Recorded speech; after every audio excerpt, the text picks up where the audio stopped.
เฮ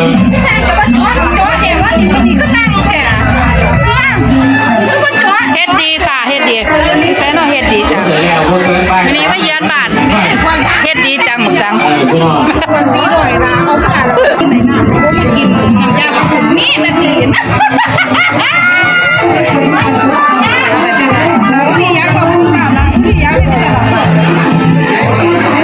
บ่แล้วได้พี่น้องขี่รถมามันหัวย้องหน้าหันหน้าพี่น้อง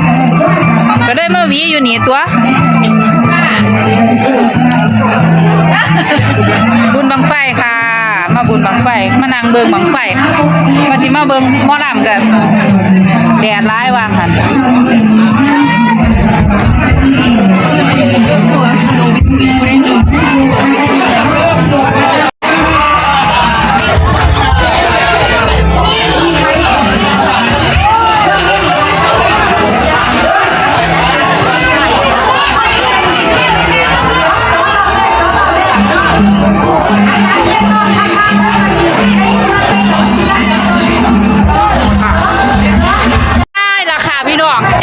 คักบาด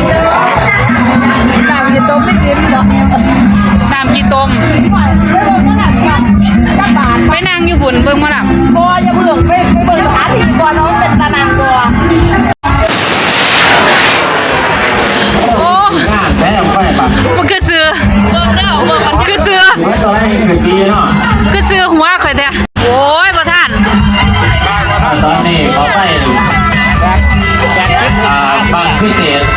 ไปขยันของจากแม่พ่อพอ3พี่ถ่ายได้กันบังไฟบ่คือแล้วกันล่องต้มอยู่บนพี่น้องเอาล่องต้มเลือกเขาป่าเรียบร้อยพี่น้องให้ใจเลยว่าขอไฟตอน3พี่ถ่ายได้กันแม่พ่อจ่ายคุณทำมาเลยใจไปโชคดีนะครับโคตรจวดถ้ารุ่นครับบ้างนี่ขึ้นบ่ร้อยแค่เดียวไม่ว่าใส่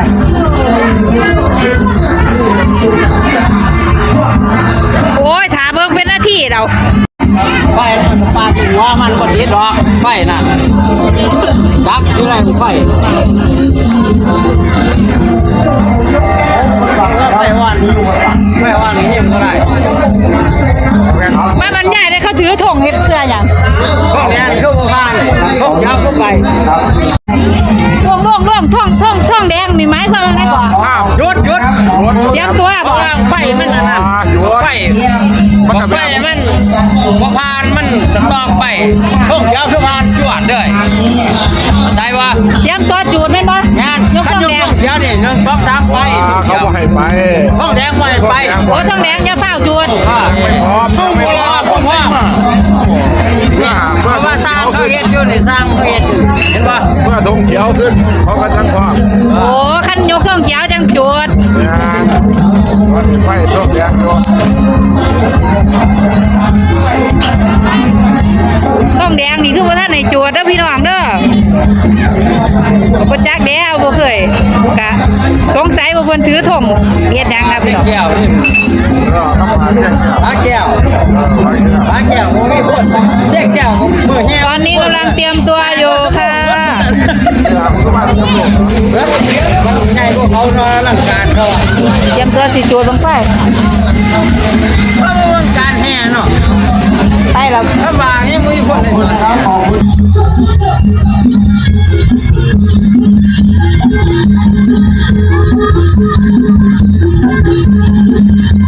โอ้เอาจรวดกับคำเติมพี่น้องโอ้จรวดกับบังไฟ